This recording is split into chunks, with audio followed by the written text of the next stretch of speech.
Welcome to SRAM Technical Communications. This video will guide you through the hose shortening process when using SRAM Stealth-a-majig brake levers. In order to create a more secure interface, the Stealth-a-majig hose barb allows the compression fitting to be tightly threaded onto the barb to ensure proper compression and seal.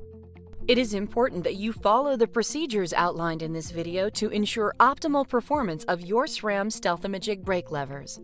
Stealth-a-majig brake levers are identified by the words Stealth-a-majig only printed on the lever body. The Stealth-a-majig barb and compression fitting are also backwards compatible with all SRAM and Avid hydraulic brakes.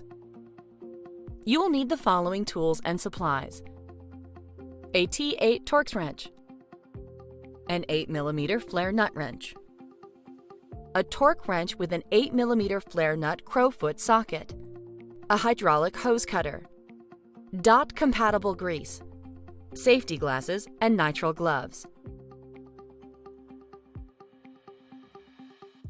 Remove the hose boot.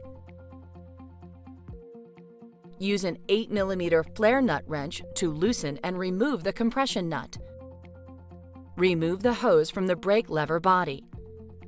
Do not engage the brake lever while the hose is removed. Engaging the brake lever can result in loss of fluid. Do not insert objects or blow air into the lever body while the hose is removed.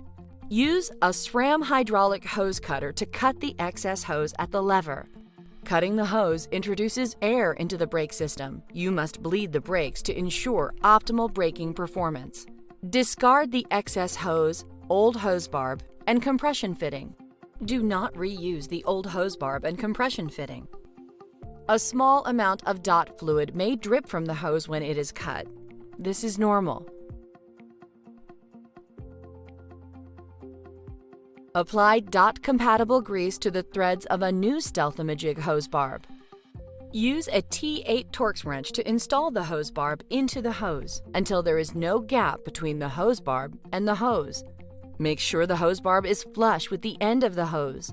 Even a small gap can allow air to enter the system.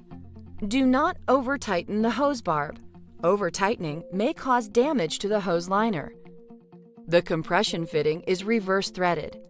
Thread a new Stealth-a-majig compression fitting counterclockwise onto the barb, single step side towards the hose until it is flush. The compression fitting must be flush with the hose barb for successful installation. Install the hose into the lever body. Apply grease to the compression nut and thread it into the lever body by hand.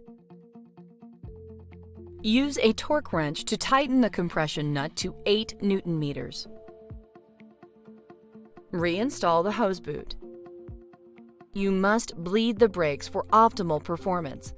For video instructions on the brake bleed process for Guide Ultimate or other Guide Series brakes, click these video links.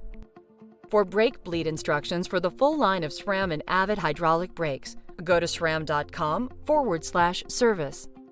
This concludes the hose shortening process for SRAM Stealth-a-majig brakes.